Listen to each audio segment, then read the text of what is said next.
Good morning.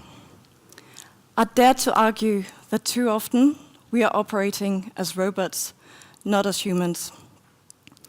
We use technology to upgrade us, to optimize us, not to make us more human. Somehow, we've made this the ideal of our existence. With AI, automation, robotics, and science, this is going to not just disrupt the fashion industry, it is going to disrupt humanity. It will impact the way we define ourselves, our values, and our purpose. So with all this happening, we need to start thinking about some of the big questions, such as who are we and where do we want to go?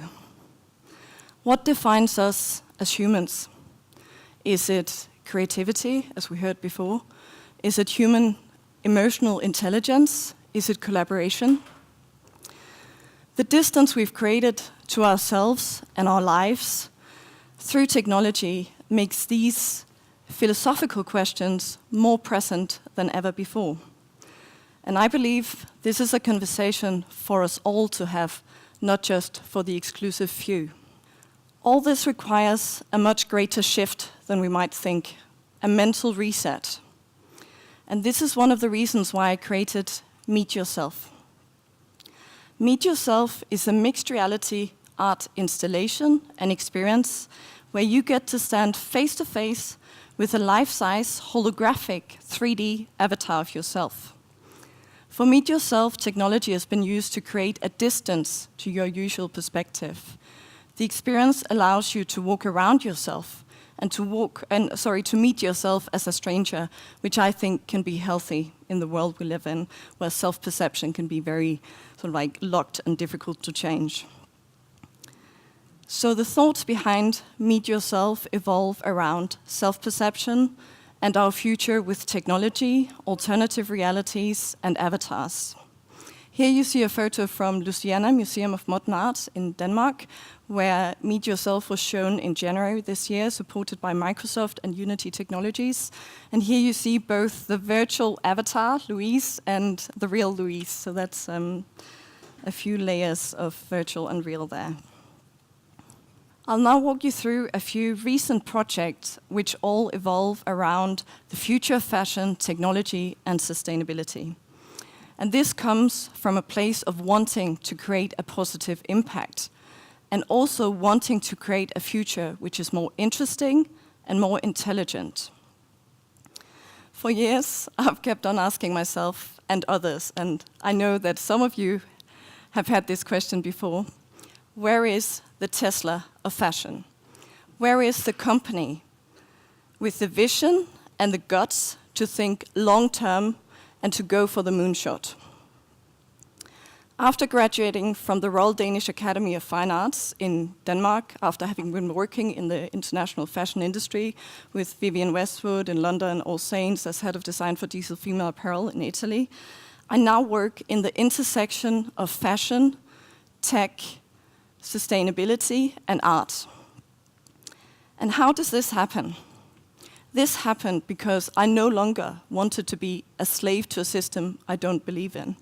It also happened because I believe that this is where we are going to find the future of fashion, in the intersection, in the collaboration across industries.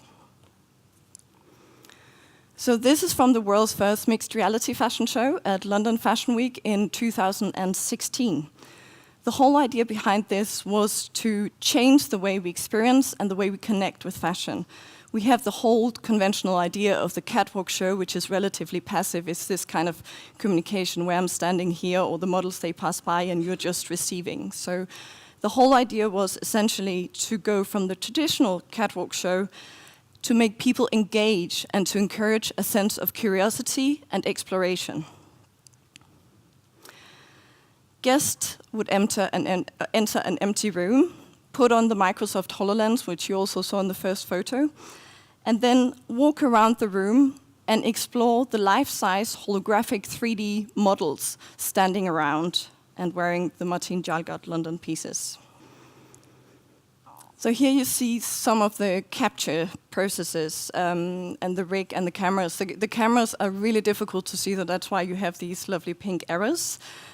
This studio is relatively primitive, sorry, double me, but it is, compared to some of today's capture studios where you've got hundreds of cameras.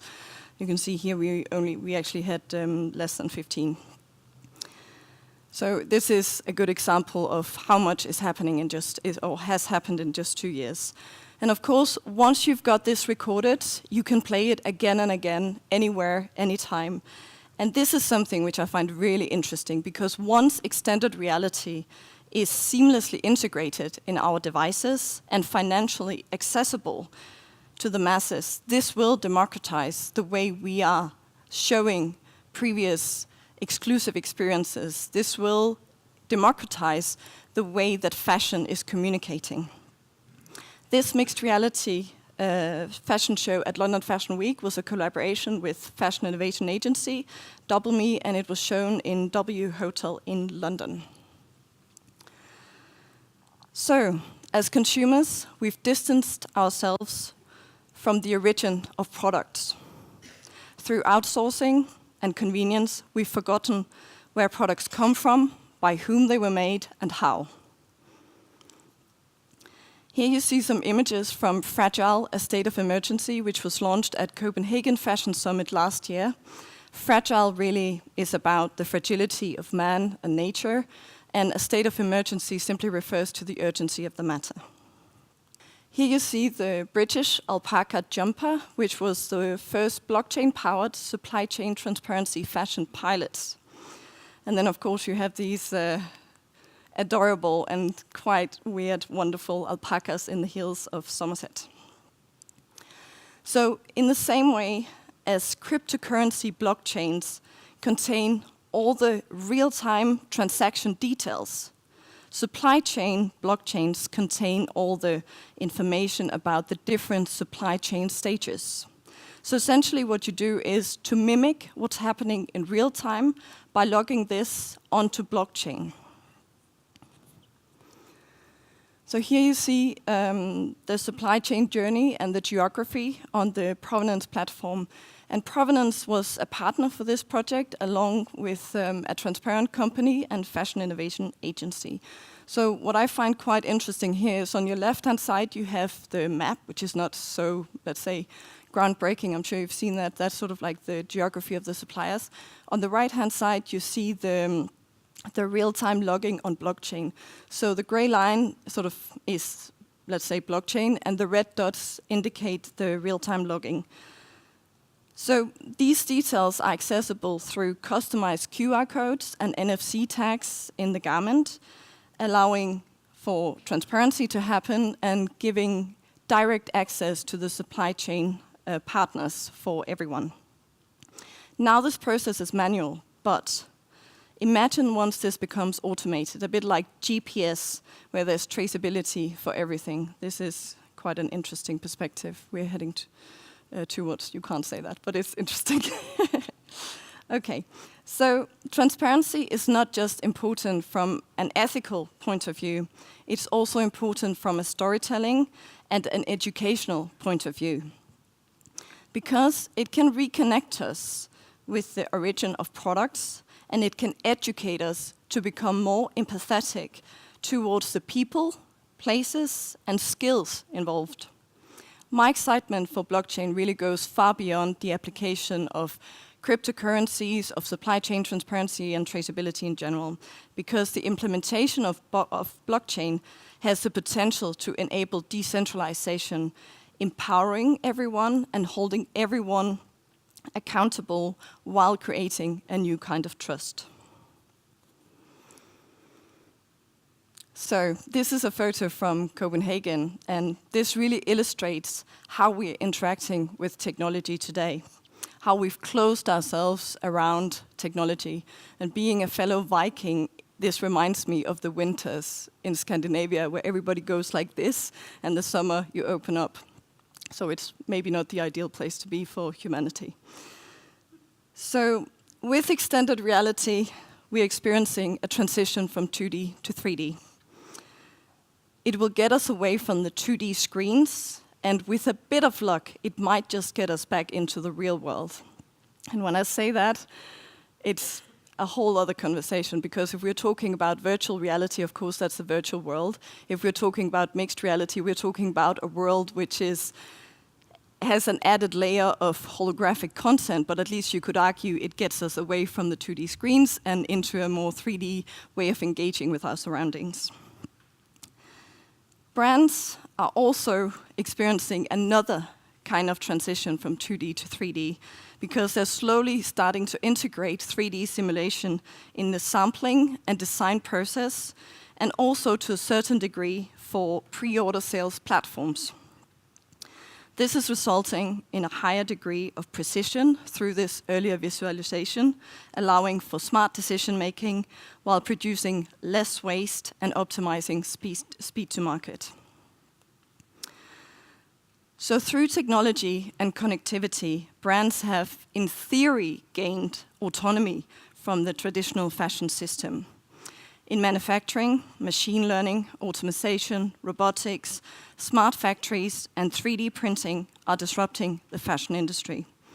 Not only are these technologies, along with technologies like or segments as extended reality, reducing waste, lead time, they're also optimizing efficiency, so all in all, making sense.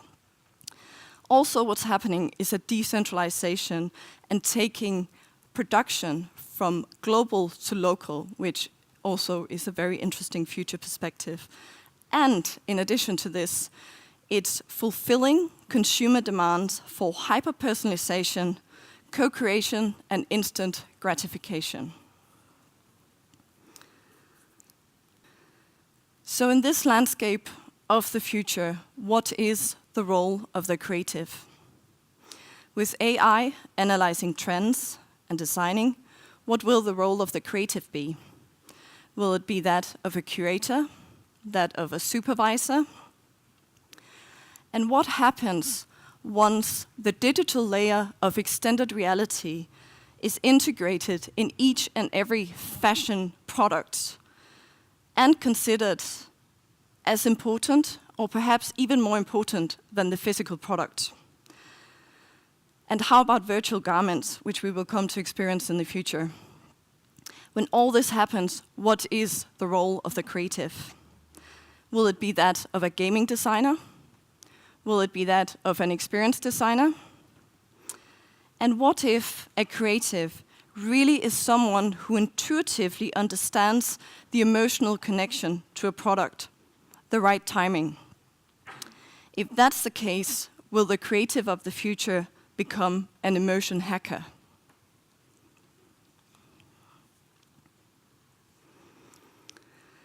We, as consumers, as citizens, and as a fashion industry, have to fundamentally rethink the way we define value. We need a new value system. What if there was more actual value in the resources, in the materials, incentivizing preservation and circularity? What if value would be linked to how many human hands worked on a garment before it reached you? And here we are, of course, talking about production when it's done by humans. We are heading towards automation, but we are still having an interim before that happens. And what if the new value system would be the UN sustainability goals, a whole new way of thinking? What if the biggest players in the fashion industry joined forces, recognizing the urgency to invent new, sustainable, circular, and scalable materials? What if the largest companies united for this mission and decided to allocate, let's say, 2% of their turnover to build the material lab of the future fashion industry? What if we got top scientists, bioengineers, thinkers, hackers, creatives together working on this, setting aside IP protection and embracing collaboration and co-creation and open source? If there ever was an industry with the potential and the position to create a positive impact and to show leadership and vision, it has to be the fashion industry. Thank you. Thanks.